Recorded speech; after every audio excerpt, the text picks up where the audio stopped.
বর্তমানে ইসকনের মূল কাজই হচ্ছে উগ্র হিন্দুত্ববাদ ছড়ানো। তারা মূলত ভারতের উত্তরপ্রদেশের হিন্দুত্ববাদকে প্রমোট করে। তবে ইসকন কখনোই সকল হিন্দুদের প্রতিনিধি হতে পারে না। এর পেছনে আমি একটা যুক্তি দেখাবো। ইসকনের সকল সদস্যই বৈষ্ণব, প্রত্যেকেই নিরামিষভোজী, মাছ মাংস ডিম তারা ছুঁয়েও দেখে না।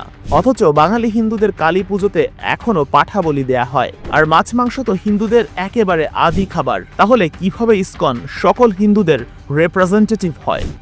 ইসকন সবসময় সনাতনী হিন্দুদের শত্রু হয়ে দাঁড়িয়েছে। বাংলাদেশের অনেক জায়গাতেই দুর্গা মন্দিরের জমি দখল করে ইসকন মন্দির বানানো হয়েছে।